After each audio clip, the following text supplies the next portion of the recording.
T media T V کے معزز ناظرین، السلام علیکم ناظرین۔ ترکی کے موجودہ صدر طیب اردگان مسلم دنیا کے ہیرو ہیں۔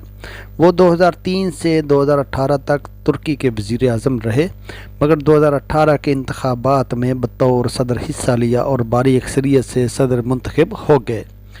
صدر طیب اردگان نے مصطفیٰ کمال اتاتürk ترک کے سیکولر ترکی فوج اور عدلیہ سے بغیر تصادم کے اسلامی ترکی کی جانب سفر کا آغاز کر دیا ہوا ہے۔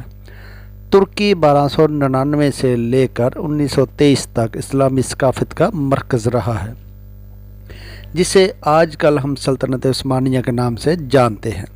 آج کے دور کے آرمینیا، عراق، شام، اردن، فلسطین، بلغاریہ، یونان اور مصر جیسے ممالک اس سلطنت کا حصہ تھے۔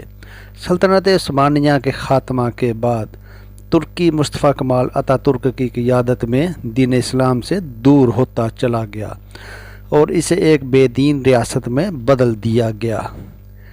ہر طرف بے حیائی اور بے غیرتی کا رواج ہو گیا۔ کمال اتاتürk نے ہر وہ کام کیا جس سے اسلام میں منع کیا گیا تھا۔ 1923 میں پہلی عالمی جنگ کے خاتمہ کے بعد اتحادی افواج، جس میں فرانس، جرمنی، برطانیہ شامل تھے، انہوں نے ترکی کے ساتھ زبردستی ایک 100 سالہ معاہدہ کیا، جس کو معاہدہ لوزان کا نام دیا گیا۔ اس پر کمال اتاتürk نے دستخط کیے۔ اس کے مطابق 3 براعظم پر پھیلی عثمانی سلطنت کے خاتمہ کا اعلان کیا گیا اور تمام وسائل سے دستبرداری اختیار کی گئی۔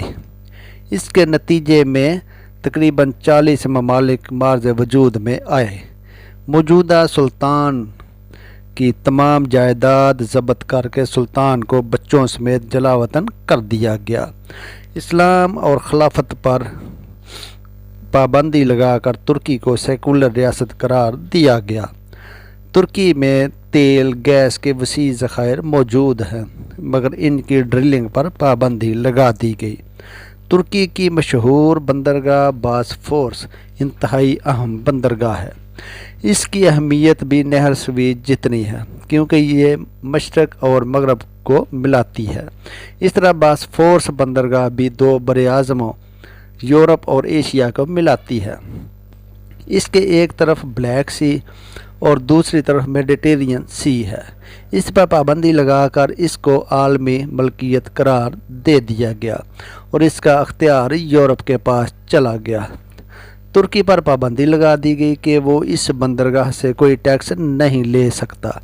غرض اس معاہدہ کے تحت ترکی کے ہاتھ باندھ دیے گئے۔ معاہدہ لوزان کی مدت 100 سال تھی اور اس نے 2023 میں ختم ہو جانا ہے، کیونکہ 2023 میں اس معاہدہ کے ختم ہوتے ہی ترکی اس کا انتظام سنبھال لے گا اور اپنی مرضی کے فیصلے کرے گا۔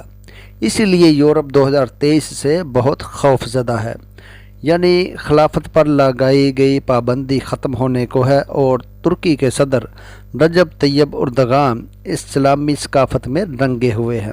دنیا میں کہیں بھی مسلمانوں پر ظلم ہو، سب سے پہلی آواز جو مسلمانوں کے حق اور تحفظ میں بلند ہوتی ہے طیب اردگان کی ہوتی ہے۔ کشمیر، برما، شام یا فلسطین کا معاملہ ہو، ترکی فوراً مسلمانوں کی مدد کو آتا ہے۔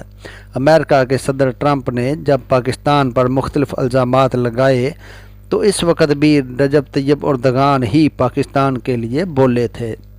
ترکی کو دوبارہ اسلامی ریاست کے طور پر تیار کیا گیا ہے۔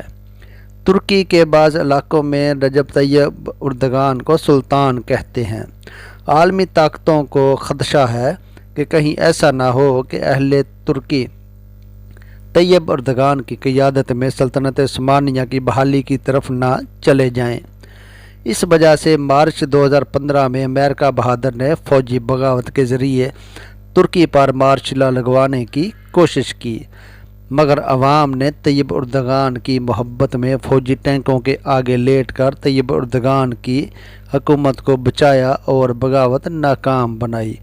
یہی وجہ ہے کہ یورپ آج بھی ترکی سے خوف زدہ ہے کہ کہیں ایسا نہ ہو کہ 2023 میں لوزان معاہدے کے خاتمے کے بعد طیب اردگان خلافت عثمانیہ کی بحالی کا اعلان کر دے۔